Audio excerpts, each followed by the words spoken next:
Hello, welcome to Caridwen Cottage Diary. So today we're going to be filming a winter book recommendations video in our lovely cottage. So we have a little bit to get through today, but we thought we'd start off with a non-fiction coffee table book that we really enjoy dipping into, especially at this time of the year. So it's called The Magpie and the Wardrobe, and it's a very aesthetic, kind of like scrapbook, and it goes season by season, showing different ways to celebrate each month. And in fact, what it says on the cover is a curiosity of folklore, magic and spells. Yeah. It's just beautiful, by Sam McKechnie and Alexandrine Portelli. And yeah, so it's goes through every month. I mean, look at that, just stunning. Yeah. Little ideas on spells to do, or things to do in nature, or folklore and superstitions for each month. But it's absolutely beautiful. Where's the bookmarks come out? Oh, that's helpful. That's really helpful. So but yeah, that's the page for December. That's one of the December pages. Let Yeah, me so show there's a you a little couple of my section for each favourite month. December pages, because they are stunning. Look at that, with all the lovely. Is that picking up, Diane? Yeah. Yeah, all the lovely Christmas decorations. And there's another one with a lovely. Yeah. Christmas scape.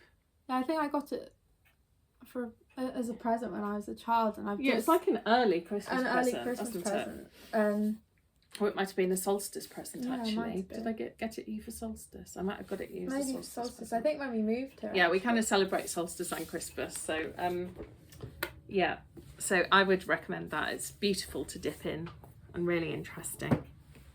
Yes, and then this is kind of my favourite picture book. Yeah, and I so reference it these all are a the couple of time. children's books. I reference it all the time, even now. Yeah, in fact, I was just talking about it the other day when we were visiting the Herefordshire villages, and it's the Foxwood Treasury By Cynthia and Brian Paterson. And so it's kind of got a similar premise to Bramley Hedge. So it's all these, the illustrations are very similar. Yeah, so it's all these woodland creatures and their little seasonal adventures. Sorry. So yeah, and there's a little story for each season, and it goes along. And I think we're just going to show you some of the winter illustrations. Isn't it look lovely? At that little Mrs. Squirrel's cottage. Absolutely beautiful. But yeah, I reference it all the time, and it's just so cozy, and the stories themselves are really lovely. Yeah, I mean, I personally prefer Bramley Hedge, but this is your favourite, This is my isn't favourite, it? yeah. And then on the same theme. Now this is your little fave. Yeah, Angelina's Christmas. So Angelina Classic. Ballerina.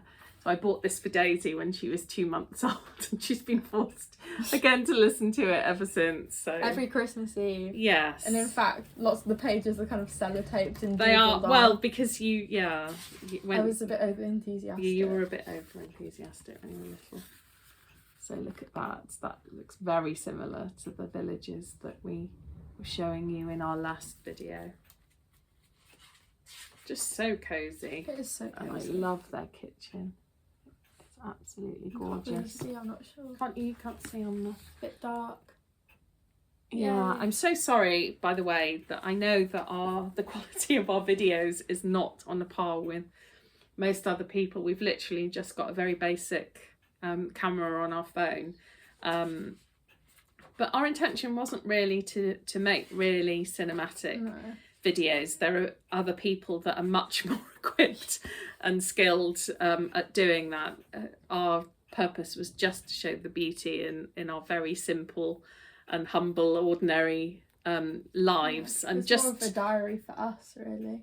Yeah, which we thought, some of it might bring joy to other people. So yeah, I know some people get frustrated. I just did it then with me saying but it's just it's not necessarily meant to be professional, is it? It's just meant to be a very organic and simple homespun sort of affair. Yeah, just like you would send a friend a little snip of something that made you happy, that you thought might in turn bring them joy. That's kind of our ethos, isn't it? So yeah, I do apologise if that's not what you like and not what you're used to, but I'm afraid that's probably what you're always get from watching our channel.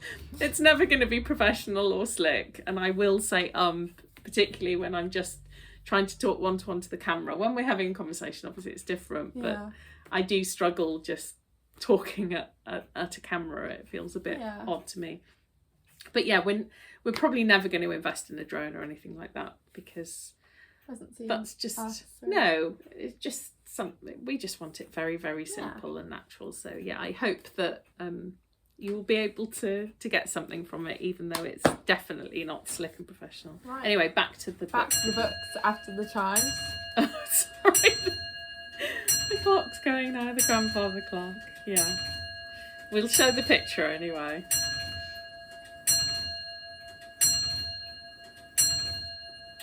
Okay, right, it's finished. Knife. And this is R.J. Anderson. Yeah, so it's a series of books, and it follows the stories of different fairies within, like, there's a couple of different, like, fairy communities, and it's really interesting. It shows how they're interacting with humans. There's kind of lots of, like, fairy fight scenes, which is quite cool. It is dark in places, but I find it really magical.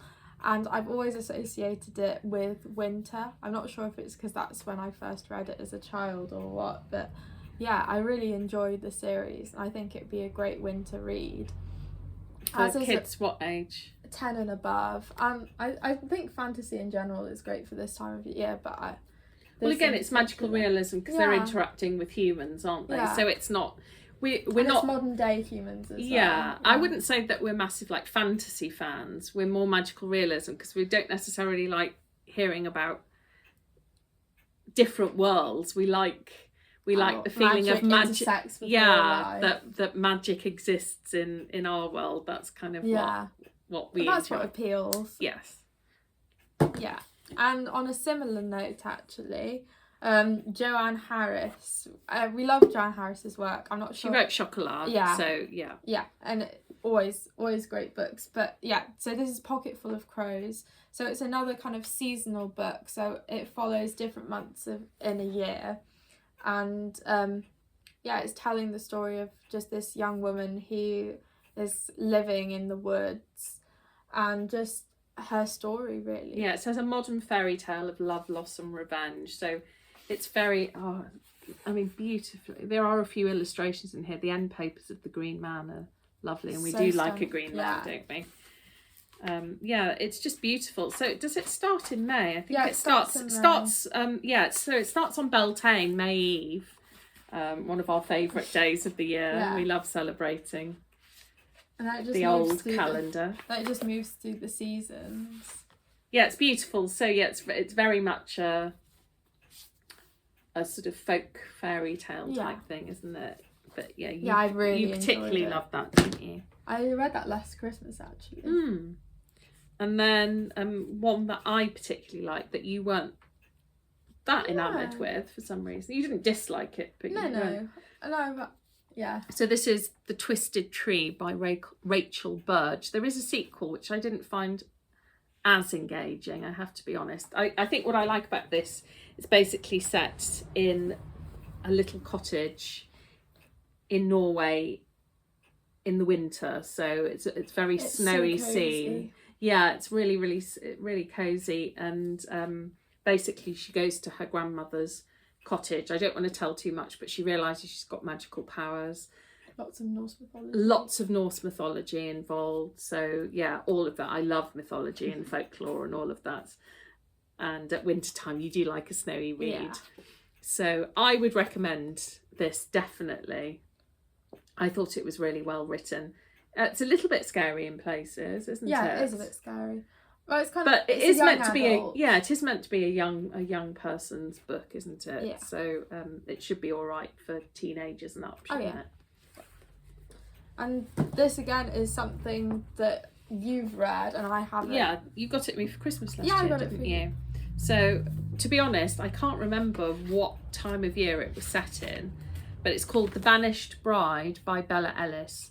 The reason that I feel that it's a wintry read is because basically the author is imagining that the Bronte sisters as detectives. So they hear from a friend of theirs that is in service in a manor house in Yorkshire that somebody has gone missing from the household. And so the three Bronte sisters decide that they will do some sleuthing and try and uncover what's going on. This is the first. There are a few other books. You haven't read it, have you? Oh, no. You need to read it because I enjoyed it. I mean, I wouldn't say it's the most amazing book.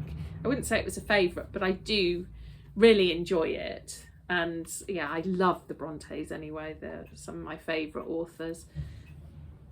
So yeah, I would recommend reading it. And I do think it does have a wintry feel, just because if you've ever been to Haworth, you will know that even in the summer it's sort of windswept Moody. and rugged and moody. So yeah, you can read about Yorkshire and the Brontes at any time of year. But now this is one of our favourites. Oh, I love it. So it's the first of a trilogy, and it's by an author called Katherine Arden. So it's the Bear and Nightingale trilogy, and it's set in rural Russia. I'm not sure what time period. I would kind of say the 1800s. That's the time period I imagine anyway. And it follows a young girl who has some magical ability, and she's kind of quite alienated from her community, but it's so magical the way it talks about like nature and kind of the old traditions, countryside ways. It's so cozy. Like putting out, like they did traditionally in the UK. I don't know if any other countries did it, but yeah, putting out bread or milk or honey or whatever for your household spirits, and being very much respectful of nature spirits and things like that. And sort of basically in the book it's coming up against the Orthodox Church. So I find that really interesting. It is so interesting. Yeah, so it's kind of lots about like the family like gathered round the fire and just kind of respecting the house spirits. I mean, as you can imagine, a little village set in the winter time in Russia, so lots of snow and folk tales and superstitions and things. It's got it all. Good. It's absolutely beautiful. Good. I mean, it's made me really want to visit Russia whenever it's safe and appropriate to do so. And another of our winter favourites, Once Upon a River by... Yeah, most of these are ones that we would like to reread every year, aren't they? By Diane Satlefield. So this is set on the river, around the River Thames in Oxfordshire. So it's this rural community in winter time, and they're all gathered round the fire on the winter solstice. Yeah, in the pub. And all of a sudden this guy bursts through the door with his face all smashed in, carrying this tiny girl, drops to his feet, drops the girl, and she appears dead. But it then transpires that she isn't dead, and then this story unfolds. But it's very magical. Yeah. And the descriptions are beautiful, and it just suits this. I mean, it begins on the night of the winter solstice. It's lovely, isn't it? It's very wintry and very cozy. And even it's set in Victorian times, but it's a modern book. Yeah. And then it kind of goes on and tells the stories of other people in the community that kind of relate to this girl. It's really interesting. I really like it. Yeah, definitely. Yeah, it's very, very well written, that one. And then these are your... Oh, are we on to the last two already? Yeah, these are the last two. So I mentioned in our autumn book recommendations, Paula Brackston. Again, it's surprise, magical realism. So these are the two books, The Silver Witch and The Winter Witch. The Silver Witch is basically about a young woman who moves to a little Welsh cottage. She then realises that she has some magical powers, and also starts connecting with a character from the Dark Ages that lived in the area. And so it's basically every other chapter. One chapter's the modern woman in modern day Wales, and then the chapter after that is the woman living in the Dark Ages in that time. So yeah, I found it really, really fascinating, and very Christmassy or wintry, you know. I would definitely recommend it. Yeah, I love it. And then the Winter Witch is about a young woman called Morgana who is mute. She can't talk. She ends up getting married to this farmer, and again sort of realizing that she has some magical powers, and she has a connection to the farmhouse that she's moved to. I would say that with a lot of Paula Brackston books, there are some scary elements and sometimes quite graphic. I found one particular passage in this very, very scary and quite graphic. So if you're a real baby, I maybe wouldn't go into some of these. But I just think it's really, really well written, and her husband's a drover, and they discuss about, I mean, we're vegan, so you know, but it's still historically interesting, and they're talking about going on the drover's way from the hills of Wales down through England to basically to London to sell the animals in the winter time. So it's very, very evocative. The descriptions of the Welsh countryside and things are beautiful. The descriptions of place are always really good. Yeah, definitely.